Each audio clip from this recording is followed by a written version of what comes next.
On va faire un petit entretien au nom du Père, et du Fils et du Saint-Esprit, ainsi soit-il. Je voudrais faire un court entretien, et cette fois-ci, au sujet de quelque chose dont on n'a pas vraiment conscience. On n'a pas vraiment conscience. Je voulais voir les chiffres, etc. Parce que souvent, on attaque les prêtres. Les prêtres sont attaqués. On dit, oh, ils sont tous des pédophiles, ce sont tous des pédophiles, c'est horrible, c'est horrible. Parce qu'il y a une accentuation. Il y a une accentuation de tous les médias qui sont orientés, focalisés sur ces cas abominables. Enfin, moi, je ne les connais pas personnellement, je ne sais pas quels sont précisément les crimes dont ils sont accusés. Mais il y a des choses qui sont abominables, qui vont blesser sans doute des enfants ou d'autres personnes de la part d'un prêtre. Ça paraît inimaginable. Mais il faut savoir que c'est pratiquement, j'ai entendu des statistiques, c'est pratiquement dans tous les milieux, que ce soit l'éducation nationale, que ce soit dans d'autres religions, que ce soit partout, ces faits-là existent. Mais simplement, il y a ces médias qui orientent, qui se focalisent uniquement sur ce qui tient de l'Église catholique. Donc on comprend que les gens aient une certaine haine vis-à-vis de tout ce qui est catholique et veuillent mettre dans un sac, dans un même sac, toute cette Église pour la tenir en abomination, alors qu'en même temps on prêche des valeurs de la République qui sont vraiment abominables, dont on a eu la démonstration par exemple lors de l'ouverture des Jeux Olympiques. C'est une impudicité, une horreur, que ce soit des points de vue historiques, des points de vue, certaines scènes on aurait cru des démons, mais enfin bon, donc il y a des choses, le péché blesse, cette humanité qui est à l'image de Dieu, et la défigure, il fait perdre sa ressemblance. Elle est à l'image de Dieu, mais elle perd sa ressemblance par le péché. Ceci dit, je voudrais quand même dire une chose, c'est que même en ayant perdu par le péché, en étant défiguré, il n'y a pas que cela. Mais malgré cela, je dirais, malgré cela, depuis que nous avons été éclairés par cette lumière de notre Dieu, qui est venu dans ce monde pour être notre lumière, pour être notre Dieu, notre tout, il nous a appris à suivre son chemin, à suivre ce chemin qui est un chemin de lumière. Et là, je ne parle pas péché ou pas péché, car quand on est sur ce chemin de lumière, malgré tout, nous restons hommes, et quelquefois, nous avons la grâce pour résister aux tentations, pour ne pas chuchoter, mais quelquefois nous nous laissons entraîner, parce que, comme dit saint François, la tentation est agréable. Il est facile non, le péché est agréable, il donne la mort, mais il peut donner la mort, mais il est agréable. Comme dit saint Jean, tout péché ne conduit pas à la mort. Il demande de prier pour ces péchés-là. Mais le péché a des apparences agréables et quelquefois on peut se laisser séduire alors qu'on est sur cette route. Mais nous sommes sur cette route. Et le péché nous apparaît d'autant plus horrible que nous sommes sur une route lumineuse, où petit à petit, quand nous sommes sur ce chemin de lumière, la moindre tâche de péché nous apparaît comme laide. Alors qu'il y a d'autres routes et d'autres voies où ce péché n'apparaît même pas comme étant un péché. C'est le chemin quotidien et banal. C'est ce qui nous est appris. Mais ce que je voudrais dire encore plus, c'est que notre Seigneur nous a il nous a comme habitué l'esprit à demeurer dans sa contemplation, à demeurer dans sa manière d'être. Notre Dieu s'est donné pour nous sur la croix. Il s'est donné à nous sur une croix. Il a donné sa vie. Il dit, ma vie, nul ne la prend, c'est moi qui la donne. Et ainsi, nous voyons, habite en nous. Nous avons cet esprit, même si nous ne sommes même plus chrétiens, Nous savons cela, que le Christ qui a imprégné nos sociétés, qui a imprégné tant de cœurs humains, qui a fait vivre tant d'hommes, de femmes, qui a diffusé sa grâce dans tant d'âmes, qui a éclairé tant d'esprits, a fait que toute cette société a été comme éclairée, on peut dire, d'une manière culturelle, on pourrait dire. Il y a comme une culture de la lumière, et qui fait que dans ces échanges, nous avons appris une certaine politesse, nous avons appris une certaine manière de nous tenir les uns les autres, une certaine manière de considérer le plus pauvre, et qui nous apparaissent comme des choses normales. Alors qu'en fait, on se rend compte que ces choses-là ne sont pas si évidentes que cela. Dès qu'on quitte le domaine du monde chrétien, on se rend compte que ces choses-là ne sont pas si évidentes. Si nous nous ramenons quelques siècles en arrière, par exemple en Amérique latine, souvenons-nous des coutumes de ces pays, avec ces sacrifices humains, ces sacrifices humains et sanglants, on arrache le cœur, on mange le cœur. On a vu ça à la Révolution même, des gens qui arrachaient le cœur et qui mangeaient le cœur des chrétiens. On a vu ça, malgré cette civilisation, malgré cette culture chrétienne, on a vu des gens qui, d'une certaine manière, comme des démons, rejetaient toute cette lumière. C'est un certain étonnement. Mais en tout cas, souvenons-nous que lorsque les Espagnols sont allés en Amérique, ils ont vu des choses stupéfiantes qu'ils n'auraient jamais imaginées. Des gens, des prisonniers de guerre qui sont attachés par des Indiens, pas forcément des Espagnols, parce qu'entre eux, ils se faisaient la guerre, les Indiens. Il y avait des tribus qui essayaient d'asservir les autres tribus, de se faire esclaves les uns des autres, ce qui fait que quand les Espagnols sont arrivés, avec l'annonce du Christ, ils ont attiré beaucoup d'Indiens à eux. Ils étaient quelques centaines d'Espagnols, c'est ce qui explique cette conquête de ces quelques centaines d'Espagnols de l'Amérique latine. C'est tout simplement extraordinaire ce qui s'est passé, parce qu'ils ont attiré à eux tous ces peuples qui étaient servis par d'autres peuples plus puissants. Et c'est avec l'aide de ces peuples indiens mais en tout cas, ce qu'ils ont vu était tout à fait aberrant. Parmi ces coutumes, on attache un prisonnier à un poteau, j'ai peut-être déjà dit une fois, et puis on le mange vivant. On le mange vivant. Et suivant comment il réagit, s'il reste stoïque jusqu'au bout, sans broncher, sans rien dire, à ce moment-là, on en fait un dieu. De ses restes, de ses os qui restent. On va les déposer sur une colline et on va les adorer.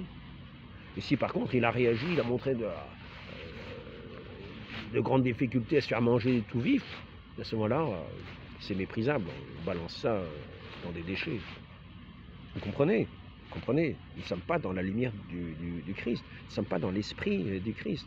Nous sommes dans d'autres manières d'être assez obscures quand même, avec sans doute des pratiques de magie, des pratiques de ceci, des pratiques de cela. Le Christ nous a appris l'attention aux plus petits. Le Christ nous a appris l'attention aux malades. Ce que vous avez fait aux plus petits des miens, c'est à moi que vous le faites. Nous sommes un seul corps. Et ça, c'est quelque chose qui malgré toutes les contrariétés qu'a entraîné la Révolution française, qui a lutté contre le christianisme, cette Révolution française avait été animée d'une certaine manière par cette lumière du Christ. C'est-à-dire, elle prenait prétexte une certaine égalité pour penser aux plus petits, les grands, les petits, tous ne sont qu'un. Il y a une certaine égalité chrétienne aussi. Dans les dignités, déjà il faut savoir, il y a ceux qui sont en état de grâce, qui sont les amis de Dieu, qui sont les ennemis de Dieu. Donc on perd sa dignité d'homme en état de grâce, mais on garde cette dignité humaine à l'image de Dieu, même si on perd la ressemblance. Et c'est cette ressemblance, c'est cette image de Dieu blessée dans sa ressemblance que le Christ est venu rétablir. Ainsi, je tiens à dire que nous n'avons pas idée du don que nous avons eu, nous qui sommes dans des pays qui avons reçu cette lumière du Christ dans ces relations humaines.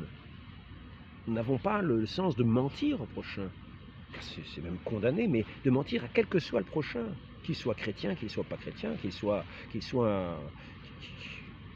quelle que soit sa religion, vis-à-vis du prochain, vis-à-vis de celui que nous rencontrons, nous avons appris à ne pas mentir. Nous avons appris à ne pas voler, il n'y a pas de droit d'usure, il n'y a pas de droit de profiter des gens. Nous avons un sens de la relation par le Christ que nous ne trouvons pas ailleurs. Dans d'autres cultures, par exemple si on prend l'islam, bon, avec ceux qui ne sont pas musulmans, il faut savoir que ceux qui sont en contact avec ceux qui ne sont pas musulmans, eh bien, ils sont ennemis, ce sont les ennemis de Dieu, qu'on peut leur faire des petits coups en douce, qu'on peut leur prendre l'homme leur bien. Finalement, quand on est en pays islamique, il n'y a rien qui n'appartienne à l'islam. Et donc des gens qui sont installés là, qu'on a laissés là, si des églises commencent à être un petit peu si la pratique est moins grande dans les églises, parce que vivre chrétiennement dans un pays islamique, ce n'est pas évident, parce qu'on est des citoyens de deuxième zone. Je vous ai déjà rappelé ça dans certaines vidéos. Donc il y a une déconsidération de certaines catégories de personnes. Alors que le Christ nous apprend à avoir ce regard sur le prochain qui sera peut-être notre frère et qui est appelé à cette gloire divine. Donc, je voudrais dire, malgré les péchés des hommes, qui viennent défigurer, qui viennent être comme des nuages obscurs, des orages, même dans ce ciel bleu, eh bien, malgré cela, il y a cet aspect quand même, il y a toujours quelque chose de chrétien. On pourrait presque dire, le péché du chrétien est un péché aussi chrétien, même si c'est un péché qui est plutôt sous l'influence de Satan, mais c'est un péché que commet un chrétien. C'est-à-dire qu'il a conscience d'agir contre celui qui est la lumière, contre la lumière. Il a vraiment conscience, dans certaines manières d'agir mal. Alors que d'autres, au contraire, s'ils mentent à telle personne, ça va être encouragé, ça va être un bien. Ça va être, si on tue un tel, ça sera peut-être une bonne chose pour aller au paradis. Hein, vous voyez, nous ne sommes pas dans des mêmes cultures, dans des mêmes... nous avons de par ce message du Christ, qui est adressé à tous les hommes, nous avons une dimension, d'une certaine manière, universelle dans notre manière de penser, dans notre manière d'être. C'est-à-dire que tous les hommes sont dans cette dignité, ils sont dignité d'être à l'image de Dieu, d'être appelés à devenir enfants de Dieu, c'est-à-dire à la ressemblance de Dieu. Donc, nous ne nous rendons pas compte, malgré tous les agissements des gouvernements, malgré tous les agissements, toutes les lois infâmes que nous pouvons avoir, nous ne nous rendons pas compte que nous qui sommes dans des pays qui avons reçu ce message chrétien, nous baignons néanmoins dedans. Nous baignons dans cette lumière, qui peut être tamisée, qui est peut-être pas, c'est pas la pleine clarté, hein, parce que nous sommes dans un pays qui est antichrist, mais antichrist, justement, il est antichrist parce qu'il s'attaque au Christ, mais ce Christ est quand même, nous sommes dans des pays qui avons reçu sa lumière et nous sommes quand même, nous baignons de cette lumière chrétienne, de cette lumière que le Christ est venu porter. Dans ces civilisations, dans ce monde, même dans les lois qui sont de travers, elles ont encore quelque chose qui rappelle, qui peut être un rappel, parce qu'on fait...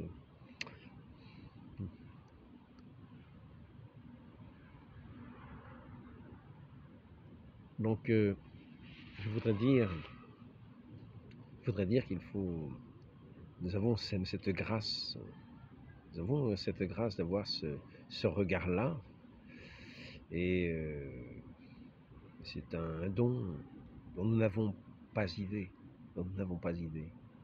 Même des personnes qui se disent athées ont souvent encore un comportement qui a quelque chose de chrétien en eux, sans qu'ils le sachent, parce que nous en sommes imprégnés.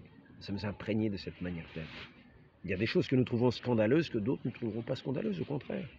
Au contraire. Profiter des uns. Par exemple, une fois, je suis sorti d'un bus. Une fois, je suis sorti d'un... Je passais à côté d'un bus, toujours. Moi, je ne suis pas sorti d'un bus, non, j'étais à côté d'un bus. Et je voyais un clochard, un pauvre homme, était allongé par terre, peut-être parce qu'il cuvait son vin, comme on dit. Il y avait des gens qui attendaient à l'arrêt de bus de prendre le bus. Mais j'ai vu quelqu'un sortir du bus et en passant, lui cracher dessus comme si de rien n'était. Comme une chose tout à fait innocente. Comme s'il n'avait rien fait. Je suis allé le voir. Je lui ai dit, vous avez vu ce que vous avez fait? Mais qu'est-ce que j'ai fait? Il n'avait pas l'air de s'être même rendu compte de ce qu'il avait fait. C'est pour dire. Mais certaines personnes, ces personnes-là venaient d'une autre civilisation. Visiblement. Mais c'est pour dire ce sens que nous avons eu dans nos sociétés de recevoir ce message chrétien. Et partout où il a été, je pense que nous en sommes là, c'est-à-dire la considération des plus petits, la considération des plus faibles, des malades. Hein. Notre Seigneur est venu, à quoi le reconnaît-on? Les boiteux marchent, les sourds entendent, les morts ressuscitent, la bonne nouvelle est annoncée aux pauvres. Bonne nouvelle est annoncée aux pauvres, ne perdons pas, n'éteignons pas ce feu et soyons des ardents disciples de notre Seigneur pour que sa lumière ne s'éteigne pas sur le monde, malgré ceux qui seraient plutôt à l'écoute de l'ennemi. Aimez vos ennemis, nous est-il dit. Aimez vos ennemis.